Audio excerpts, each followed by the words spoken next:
Good evening friends.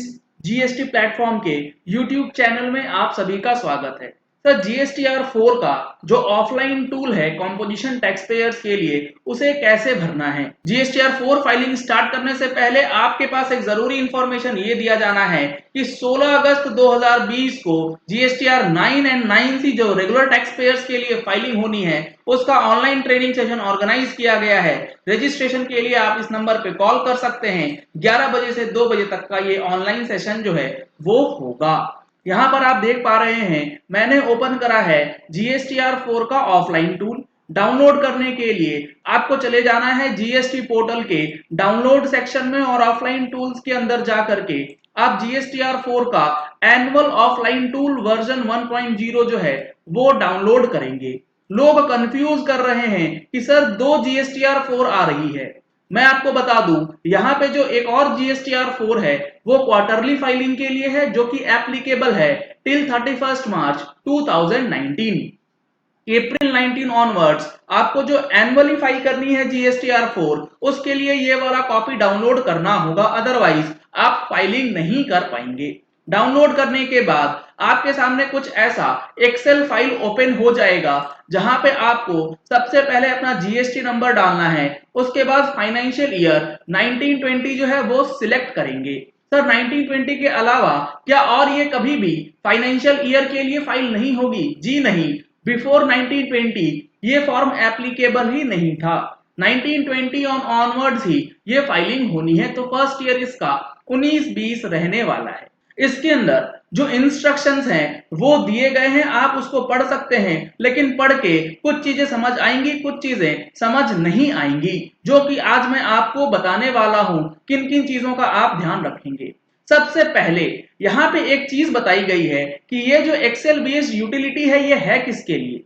ये वैसे लोगों के लिए है जिन्होंने tax payers who have opted for composition scheme from the date of registrations and have never opted out subsequently। यानी कि आपने जब से रजिस्ट्रेशन लिया है, अगर आपने रजिस्ट्रेशन 1 अप्रैल 2019 से पहले लिया होगा तो आपको क्वार्टरली तो डालनी ही डालनी है। 1920 से आपको ये फॉर्म लगाना है, इसमें कोई दिक्कत नहीं है। लेकिन अगर आपने रजिस्ट्रेशन लिया है लेट सपोज 1 जुलाई 2019 के बाद, और उसके बाद आप 31 मार्च 2020 तक कॉम्पोजिशन में थे, तो आपको ये वाला फॉर्म जो है जुलाई 19 से लेके मार्च 20 के लिए फाइल करना है। Tax payers who have opted in for composition any time during the financial year irrespective of whether opted out subsequently.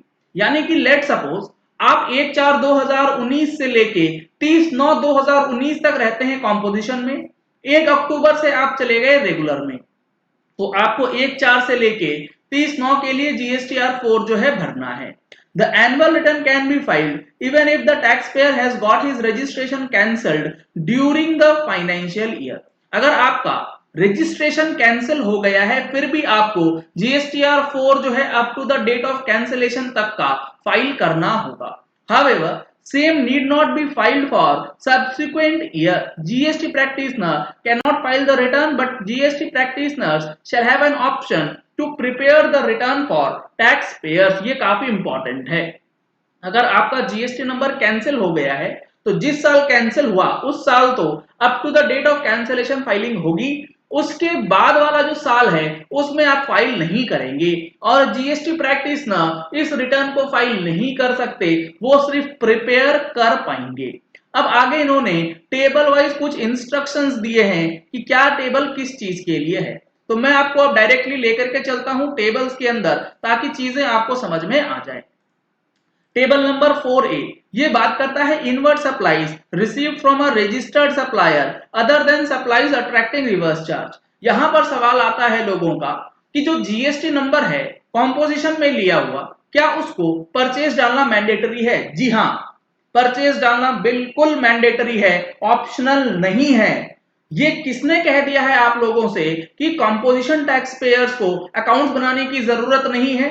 कौन कहता है ये बात? बिल्कुल गलत है ये चीज। अगर कोई कहता है आपको यहां पर परचेज की फिगर्स डालनी है जब तक गवर्नमेंट इसे नहीं अमेंड कर देती या कुछ रिलैक्सेशन नहीं दे देती। हाँ, यहां पर एक चीज है कि जीएसटी नंबर जो है ना, वो आपको यहां पर परचेज के लिए रेट वाइज और जीएसटी वाइज डालना है।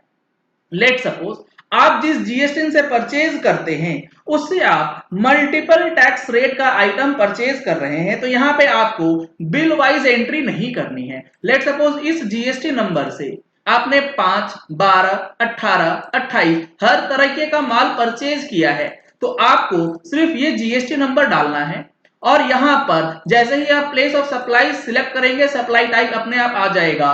टैक्सेबल वैल्यू लेट सपोज आपका 5% का है, 15 लाख रुपए का परचेज, आपको यहां पर सिलेक्ट कर लेना है 5% परचेज। ये चीजें आपको यहां पर रिलैक्स कर दी गई हैं कि इनवॉइस वाइज अब इस 15 लाख का इनवॉइस वाइज एंट्री करने की जरूरत नहीं है। सिमिलरली अगर आप इसी पर्टिकुलर जीएसटी नंबर से परचेज करते हैं 12% का आइटम, तो आपको फिर से वो जीएसटी नंबर डालना है और पूरे साल के अंदर जितना भी परचेज हुआ है 12% के अमाउंट का वो आप डालेंगे और यहां पर 12% का सिलेक्शन जो है वो कर लेंगे। इस तरीके से आपको डेटा जो है भरना पड़ेगा, लेकिन परचेज डालना मैंडेटरी है, ये ऑप्शनल नहीं है किसी भी कंपोजिशन टैक्स पेयर के लिए। वैलिडेट शीट पे क्लिक करेंगे तो आपके सामने एरर दिखाया जाएगा।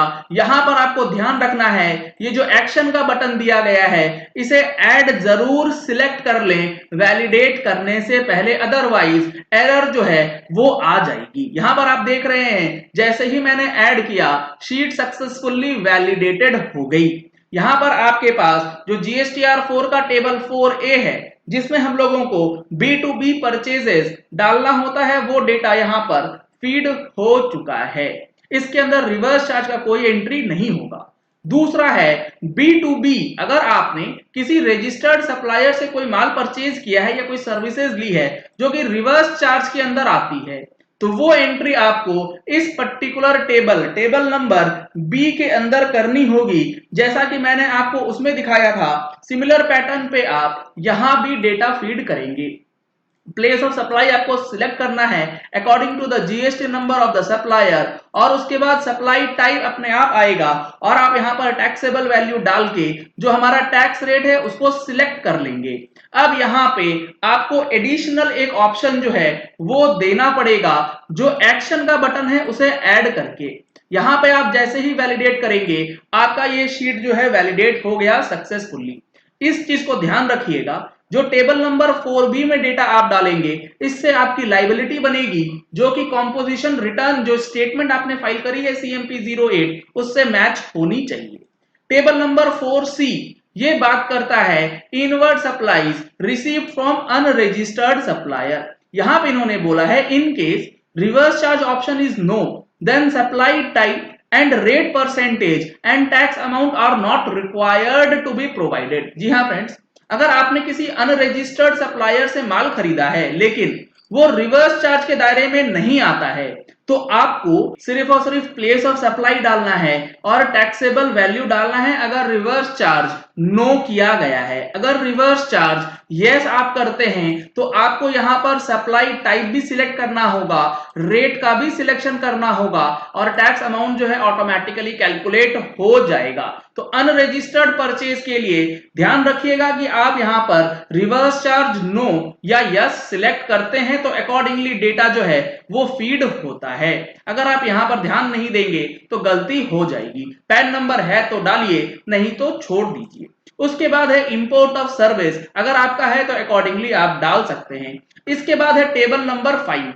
ये जो टेबल है टेबल नंबर 5 इसको आप नहीं भर पाएंगे क्योंकि ये डेटा फ्रीज्ड है और ये डेटा ऑटोमेटिकली आपकी CMP 08 से आएगा। अगर आप इंस्ट्रक्शन पे देखेंगे यहां पे बताया गया है कि टेबल नंबर 5 जो है वो ऑटो ड्राफ्ट होगा, जो JSON फाइल आप इंपोर्ट करेंगे ऑफलाइन टूल से वहां पर अपने आप डेटा जो है वो आ जाएगा। इसके बाद टेबल नंबर 6 के अंदर जो डिटेल्स आपको फीड करनी है वो भी जो inward supply liable to reverse charge है ये आपके table number 4B and 4C और 4D से ऑटोमेटिकली जनरेट होंगी। यहां पे आपको कोई भी फिगर्स नहीं भरनी है, आपको सिर्फ आउटवर्ड सप्लाई का जो डेटा है उसका ब्रेकअप देना है rate wise, tax amount automatically calculate किया जाएगा।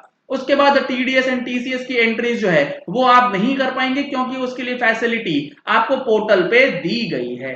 चलिए इस वीडियो को यही एंड करते हैं। आशा करते हैं कि आपको ये वीडियो पसंद आया होगा। अगर आपको ये वीडियो पसंद आया तो इस वीडियो को लाइक और शेयर करना मत भूलिएगा, ताकि मैक्सिमम लोगों तक ये इन्फॉर्मेशन पहुंच जाए कि जीएसटीआर4 का ऑफलाइन टूल जो है उसको कैसे फाइल करना है। अगर आपने हमारे चैनल पे फर्स्ट टाइम ट्यून इन किया है तो चैनल को सब्सक्राइब करने के लिए नीचे दिया गया है रेड कलर का सब्सक्राइब बटन, उसे प्रेस कर लीजिए। साथ में जो बेल आइकन है उसे प्रेस कर लीजिएगा, ताकि वीडियोस की नोटिफिकेशन आप तक रेगुलरली पहुंचती रहे।